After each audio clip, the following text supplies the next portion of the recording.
की तरफ अपना रुख कर लिया है और फिलहाल बढ़ेंगे अपनी अगली खबर की ओर, जहां सपा सांसद शफीकुर रहमान बर्क ने जातिगत गणना पर बड़ा बयान दिया। उन्होंने मंगलवार को कहा कि जाति जनगणना से मुसलमानों और पिछड़ों को बहुत फायदा होगा।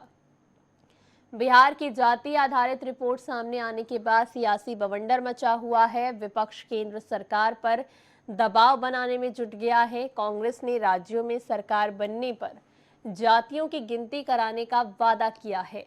सपा सांसद ने कहा कि मुसलमान की हालत दिन प्रतिदिन खराब होती जा रही है, इसलिए जातीय जनगणना कराना जरूरी है।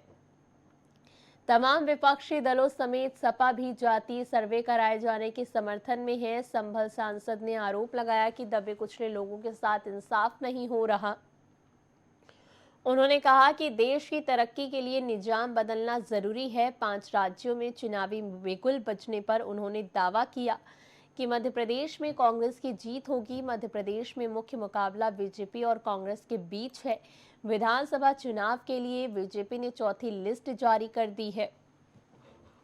लिस्ट में मुख्यमंत्री शिवराज सिंह चौहान का भी नाम शामिल है। अब तक मुख्यमंत्री के उम्मीदवार बनाए जाने पर संशय की स्थिति बनी हुई थी।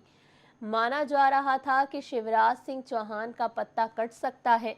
चौथी लिस्ट के मुताबिक बीजेपी ने बुधनी विधानसभा सीट शिवराज सिंह चौहान को प्रत्याशी बनाया।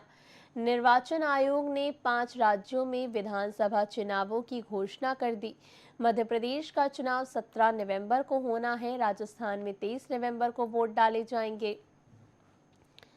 छत्तीसगढ़ विधानसभा का चुनाव 2 चरणों में 7 और 17 नवंबर को कराया जाएगा। मिजोरम में 7 नवंबर को और तेलंगाना में 30 नवंबर को वोटिंग होगी। वहीं सभी के नतीजे 3 दिसंबर को आएंगे।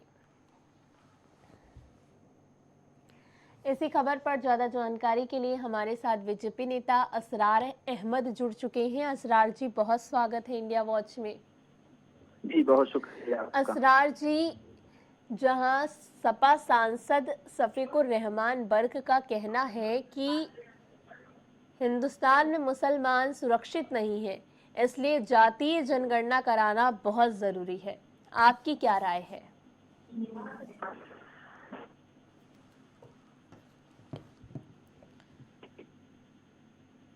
असरार जी, आप तक हमारी आवाज पहुंच रही है? जी पहुंच रही। जी असरार जी, शफीकुर रहमान बर्क का कहना है कि मुसलमान असुरक्षित हैं, मुसलमानों के साथ बहुत नाइंसाफी हो रही है, इसलिए जातीय जनगणना कराना बहुत जरूरी है। इस पर आपकी एक राय? पहले तो मैं आपको बताऊं जी कि शफीकुर रहमान बर्क का जो दिमाग है, संतुलन है, वो बिगड़ चुका है। और वो इसलिए बिगड़ा है कि वो समाजवादी पार्टी यानी समाजवादी पार्टी के सांसद हैं जी। और इस बार उनकी सांसदी भी छिन जाएगी। वहां की जनता उनको वोट करने वाली नहीं है। वो कभी भारत के ऊपर सवाल कर देते हैं, कभी भारतवासियों के ऊपर सवाल कर देते हैं, कभी वो धर्म के ऊपर सवाल कर देते हैं। तो उनको खुद ही इस चीज का अनुभव हो रहा है कि हमारी संसदीय अब जाने वाली है और उनको घर आराम करने की जरूरत है। दूसरी बात, मैं जातीय जनगणना पे आ जाता हूँ। नीतीश को ये लगता है, नीतीश सरकार को ये लगता है कि हमने जो जातीय जनगणना करवाया है और जातीय समीकरण साधने की जो कोशिश की गई है, उसमें ये साफ साफ नजर आ रहा है कि नीतीश सरकार की दोहरी रवैया जो है वो बिल्कुल खराब है, वहाँ की जनता के लिए खराब है। उन्होंने जातीय जनगणना में जो चोरी की है, हम उसे नीतीश सरकार की नाकामी कहते हैं। और ये जो सरकार है नीतीश की, ये चोर है, इसने चोरी की है। जो समीकरण आए हैं सामने जी, उसमें चाहे ओबीसी हो या दलित हो या वो मुसलमान हो, सबकी अपेक्षाएं कहीं ना कहीं लगी रहती हैं और सबके अपने अपने विश्वास होते हैं। उसमें भी उसने नाकामी साबित की है। और जो जनगणना आया है वो जनगणना सही नहीं है, हम उसको चोर मानते हैं। वहां की सरकार को उसने चोरी कर ली हर चीज में। और वो जो ख्वाब देख रहे हैं प्रधानमंत्री बनने का, हमें लग रहा है वो सपना उनका टूट रहा है। जी, वहीं असरार जी, उनका कहना है कि जातीय जनगणना से काफी ज्यादा फायदा मिलेगा, जो दबे कुचले लोगों के साथ ना इंसाफी हो रही है उसमें काफी हद तक मदद मिलेगी। तो आखिरकार क्यों भारतीय जनता पार्टी जाति जनगणना खिलाफ है? भारतीय जनता पार्टी जनगणना के खिलाफ नहीं है।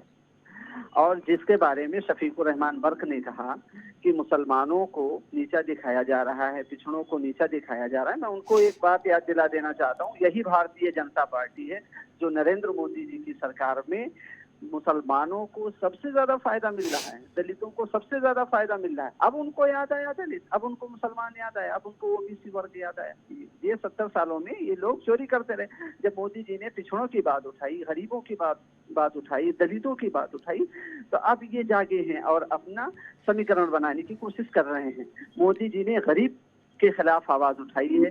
गरीब कैसे सक्षम हो, गरीब को कैसे रोजगार दिया जा सके, गरीब को कैसे सुविधाएं, माननीय नरेंद्र मोदी लगातार काम कर रही है।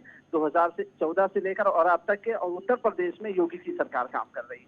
खासकर गरीब कैसे सुरक्षित रहे, उसको कैसे प्रोटेक्शन मिले, उसको कैसे सुविधाएं मिले, उससे कैसे सरकार की योजनाएं पहुंचे, इसके लिए लगातार योगी सरकार और मोदी सरकार काम कर रही है। जी, ठीक है। बहुत शुक्रिया आपका असरार जी हमारे साथ जुड़ने के लिए और जानकारी साझा करने के लिए। आपको बता दें कि जहां सपा सांसद शफीकुर रहमान बर्क ने जाति जनगणना को लेकर एक बार फिर से मुद्दा उठाया है और कहा है कि